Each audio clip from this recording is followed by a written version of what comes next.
Okay, well, welcome everybody. This is lecture for Tuesday, October 30th. Thanks for being patient with me as we go through our interview process for new faculty candidates. Turns out we had 3 candidates coming through, and all 3 candidates, we had a really important meeting with them that completely coincided with this class lecture. I think you'll appreciate how important it is that we do a good job hiring new faculty. We often have them for a long time. So, I think we can still cover a lot of ground. So, we've done a couple lectures here. This lecture on wind resource assessment is probably going to be in 2 different videos. I've got about 35 slides or so we'll probably cut it up into 2 bite-sized chunks. So let's get started.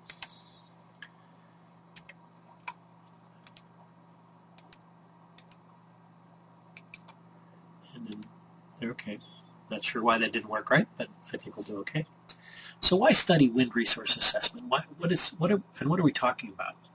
I think the best way to think about this is put yourself in the mind of a utility or somebody who wants to build a wind farm. You have to do the financial model. You have to understand whether or not you'll make enough money to cover how much it costs to put it in. And if you're building a coal plant or a natural gas plant, we saw that you had to look at how much it would cost to build it, and then you have to look at how much it costs for the fuel. And there's some uncertainty in how much you'd pay for the fuel, but you know how much you're paying for it now anyway. And so the analysis of how much it costs to build and run a standard power plant is pretty straightforward. With wind, of course, there's a lot of money to purchase the turbines and to put them in the ground, but the fuel is the wind itself. So you don't have to pay for it, but you got to know what's out there. If you put the turbine in a bad spot, you're not going to get a good return on that investment. And so this all comes down to a lot of the engineering and preparation work that happens before you build a wind farm. And it generally comes down to money. It costs tens of millions of dollars to put in a wind farm. And people don't have that lying around. They go to banks, investment firms to borrow that. And these people don't part with their money very easily. So what happens is you have to prove to them that this is a good investment. So these are the main areas I'll hit in this lecture. We're going to talk about how to characterize the wind resource. And so we'll talk about the average wind speed, but also talk about the distribution of the wind speed and how that cubic law of power that we saw in class last week comes into play. We're going to look at this item called the wind rose, which is a neat graphical representation of wind. How do we make wind measurements? Look at this thing called wind shear, which describes how the wind varies with the vertical altitude off the ground. And finally, we'll look at wind maps. So, characterizing wind variation. Obviously, the wind doesn't blow constantly at all. Sometimes it's hardly blowing at all. Sometimes it's very hard. And of course, the easiest way to look at it is average wind speed. In fact, we do that a lot. We talk about this in class. Some of the maps we'll see looks at this. And so just look at the average of the wind speed over the course of a year. And that's a measure of how much wind you have. But we'll see very specifically how misleading that can be. So it's much better to look at a wind speed distribution. So how many, over the course of a year, how many hours is it, 0, and how many hours is it 2 miles an hour, and how many hours is it between 2 and 4 miles an hour, and so on. So you can make these bins of wind speed and count how many times the wind falls in that bin, and you build a histogram, right? A frequency diagram, as it were. It's also good to capture how the wind direction varies, because that actually helps determine how well a wind farm will operate. Typically, you want to look at how it works over an annual cycle, but every year is different. Some years are windier than others. So really good data, really good study for whether or not it's a good wind site or not. We look at several years worth of data. So let's look at the issue of averages. So I have here 2 very simplistic examples of wind speed varying over a 4-hour period. So on the left here, situation A, we show the wind speed starting at 12 miles an hour, and it just does that constantly for 12 meters per second change the units there. 12 meters per second. Does that for 2 hours. And at the 2 hour mark, it drops suddenly down to 4 meters per second. Does that for another 2 hours. Situation B, the wind is steady for that 4 hour period at 8 meters per second. So I think you can see, it doesn't take a rocket scientist to see, the average wind speed of both of these is 8 meters per second. So if it's 2 hours at 12 meters per second, followed by 2 hours at 4. That averages out to 8. Same thing if it's always 8, obviously, that's 8 meters per second. And this is the part that that you should remember from last week, that the power that the wind carries, the rate at which it delivers energy, is 1/2 rho A times the cube of the wind speed. Now, A, of course, is the cross-sectional area of the rotor that the wind blows through. Rho is the density of air. And so we have this cubic law. And I'm just going to rearrange it a little bit here. Excuse me just a second. I'm going to rearrange it. Got a bad cold. Going to rearrange it so that the cube is on the right-hand side. So from one wind speed to the next, we'll say the density of the air hasn't changed, the area hasn't changed. So I've got this sort of funny little thing, 2p over rho A. And if I want to average that over a period of time, well, we could take the average of that cube of the wind speed over that period of time. So you can take the integral of the cube from 0 to t and divide by that time period. So that's a time average, very typical calculus-driven definition of average. So let's look at option B first, that steady 8 meters per second. So if I wanted to find the average, I set up this integral, 1/4 times the integral from 0 to 4 of that wind speed, which is 8 cubed with respect to time. And well, that integral, that antiderivative, or that integral is 8 cubed times t, evaluated that at 0 and 4, and you end up with just 8 cubed, and the answer is 512. I think the units of that are kind of funny. They're watts meters per kilogram, but it's an indication of the power, kind of a specific power. It scales with the density of air and the area. So now go over to the other option, A, and you got a busier, much busier slide here, but you get the same idea. You have to break that integral down between the first part, 0 to 2 seconds, where it was 12 meters per second, and the second part over here, where it was 2 to 4, and that's it was 4 meters per second. Take the integral, that's 12 cubed times t, evaluated from 0 to 2, 4 cubed times t from 2 to 4, carry it all out, and you get a number that's 3,584. Now compare that last time, which was 512. So this is, 6 times different, with just one quick change in how that wind speed was distributed. Same average wind speed, hugely different amount of power that's delivered. So, that gives you a sense of how misleading average wind speed can be.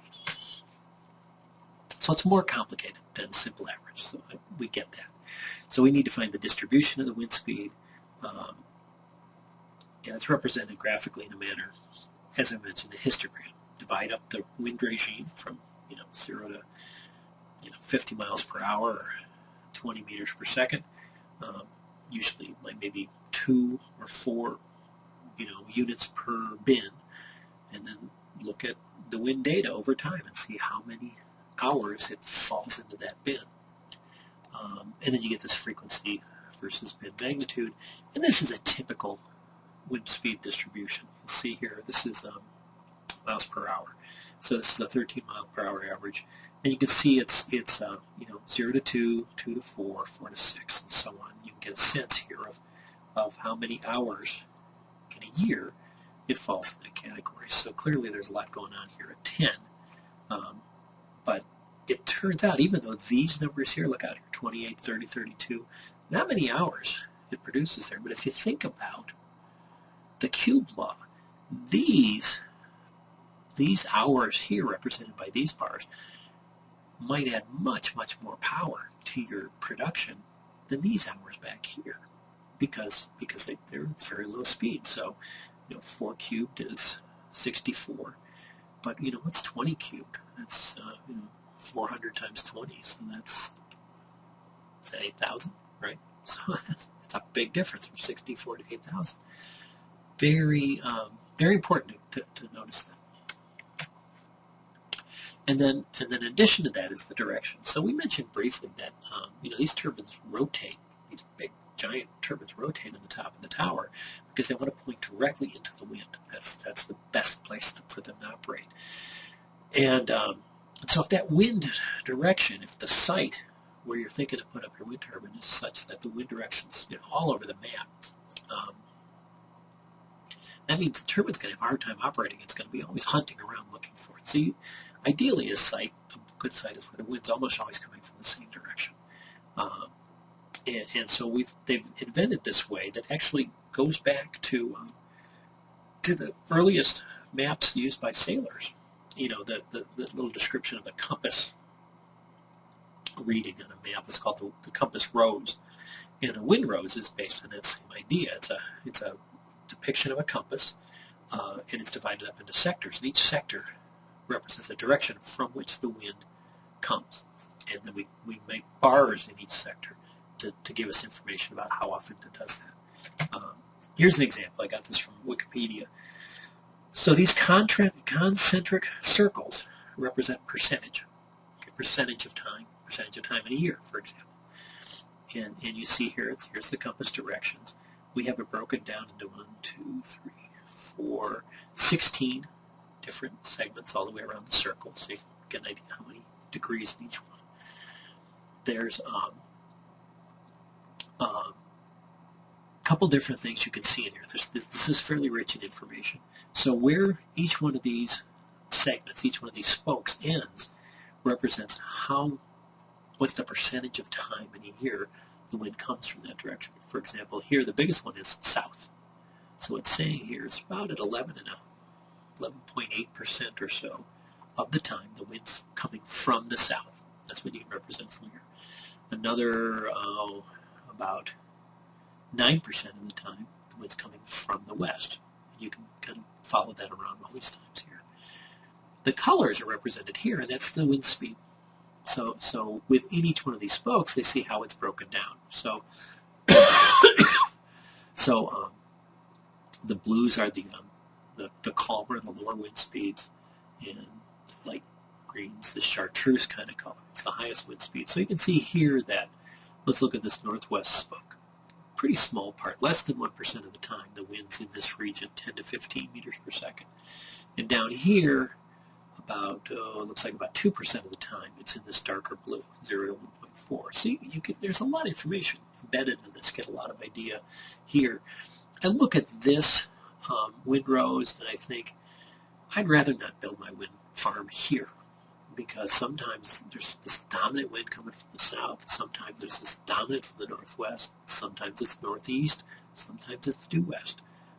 Depending on how that varies over the course of the season, that could be a very difficult position for the wind turbine, because the whole time it's moving, when it yaws, it does this fairly slowly. As you might imagine, these are massive machines. They don't really whip around. So it can't really track the wind as it varies quickly. So you really want situations where the wind's pretty steady from a given direction. So there's other ways. So that's the simplest wind rose. Sometimes the wind rose has two different spokes, one representing the amount of time, and one representing the percentage of the power that a wind turbine can produce that comes out of that direction. So here's an example of that. This is a wind rose actually comes from data that was generated here in Idaho. So the blue is the same information we just talked about. It's the percentage of the total time that comes from each wind direction. So this circle here represents 70%. So here in the northwest, we're seeing maybe that's 30% of the time it comes from the northwest, and maybe about 20% of the time it comes from the southeast. By the way, this sort of bi-directional pattern is very, very typical of southern Idaho. We get these systems that come in from Canada and from the northwest to the Seattle area and come across the Cascades. And then sometimes we get systems that come up from the south, bring the wind around from the southeast. Very, very typical. And this is a tough spot, as you can imagine, because when that weather pattern changes from a northeast or northwest to a southeast, that turbine's got to spin around 180 degrees. Not a great situation. So that's the blue line. The green line says that's percentage of total energy that's in that direction or in that bin. So you look at how much energy the turbine is likely to generate over the course of a year. What percentage of it is coming from facing northwest, what from sort of southeast, and so on. So you can see that nearly all the energy, the lion's share of the energy, probably somewhere in the order of 40%, will come from the northwest. Another 10% or so coming from north-northwest, and only a couple of smaller spokes down there. So we looked at the distribution of the wind speed. We looked at the directions of it. So if we really want to get a sense of how much electricity we're likely to produce, we need to look at the turbine power curve. And that's what we'll do next. I see I'm running about 16 minutes into this video. Let's cut this off, upload it, and start a new one.